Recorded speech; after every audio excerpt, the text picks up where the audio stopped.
Mismong si Pangulong Marcos nagulat nang biglang gustong palayasin ni Gibo si Romualdez sa Pilipinas base sa balitang kumakalat. Nagulat si Defense Secretary Gibo nang bigla ang bumaliktad si Romualdez sa China. Ayon sa DND, anong pinagsasasabi ni Tambaluslos na tinitignan niyan China bilang kakampi at pipiliin niyang maging tayong tigasunod kaysa away ng China sa One China policy. Pero hindi ito nagustuhan ni Gibo matapos insultuhin si BBM ng China ayaw sumunod sa One China policy.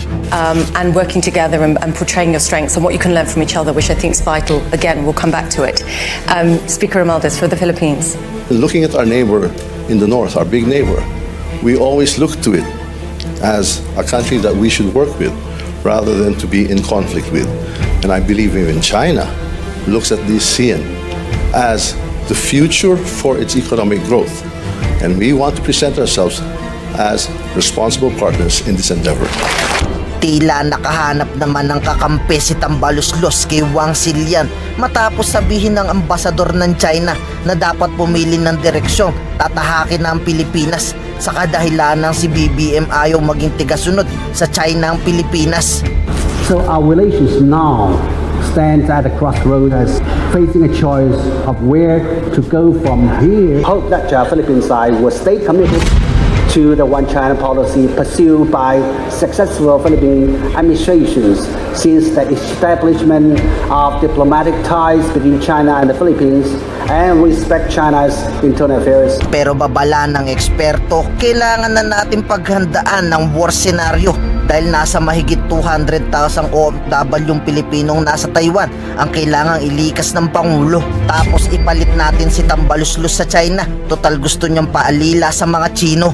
If you're pursuing an independent foreign policy, you plan for the worst case scenario. We have 200,000 Filipinos in Taiwan, and in case of the worst case scenario, it will be the largest repatriation perhaps in Philippine history of overseas Filipino workers.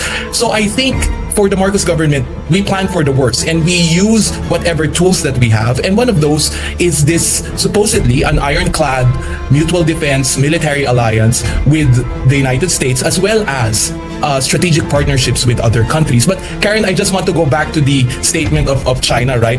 If a more friendly party won in the Taiwan elections, like the KMT, the Kuomintang party, would the reaction be the same?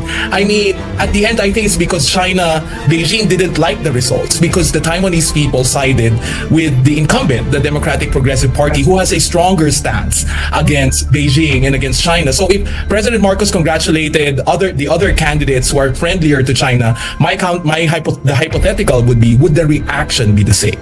Okay, all right. So I'll move on to, we talked about, of course, the Mutual Defense Treaty. Do you consider it an independent foreign policy move of this administration to strengthen ties with the United States? Because you do have some sectors criticizing that this administration has become too pro-US, that it's no longer independent, that it should actually develop deeper ties with other allies as well. What are your thoughts? I think it's wrong to assume that to truly be independent is to be neutral. I mean, countries like Switzerland, they're neutral, but when you're neutral, then you don't have any values in your foreign policy. You don't believe on anything. You don't have a position on anything. So being independent also means equidistant, meaning you strike relationships with countries that are like-minded, and I think that's what the Marcos Jr. administration and the critics that are saying that this is a very pro-US.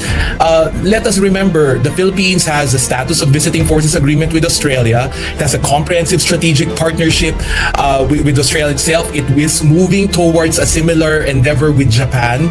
So it's not just all. It's not just the US, except with the US we have a mutual defense treaty.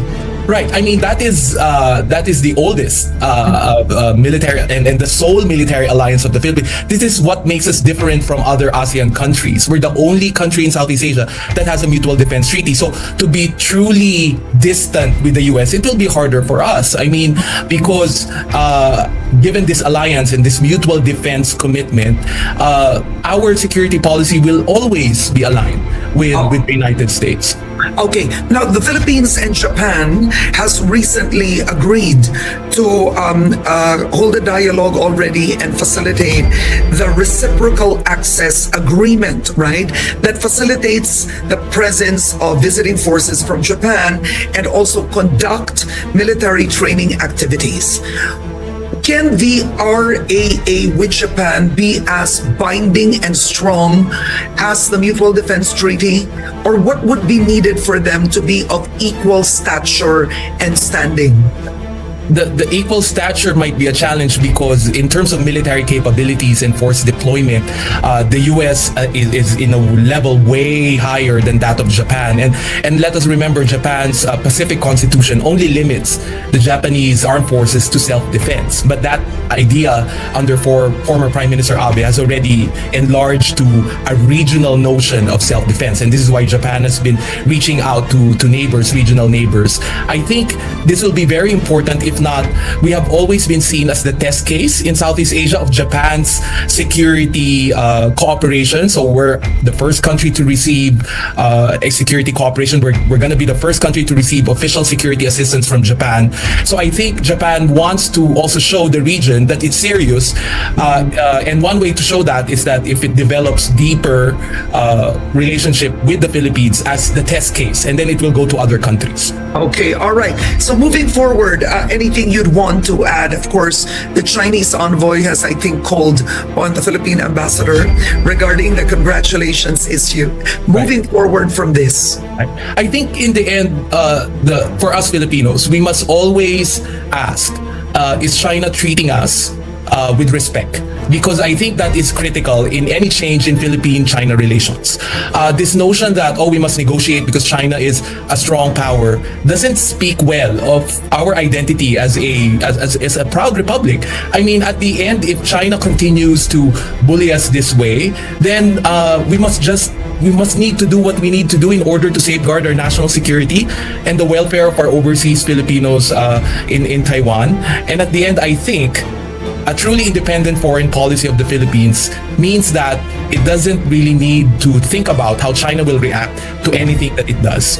Okay, my last question, coming from just what you said, I just wanted a holistic point of view here, is what isn't the Philippines doing, or what can we do better, right? Because we aren't the only country in ASEAN with similar issues of jurisdiction and a territorial dispute with China. I mean, you have other countries, Malaysia, for example, or Vietnam, wherein trade is bustling. They have strong diplomatic ties, economic ties, and yet they have similar issues with the South China Sea.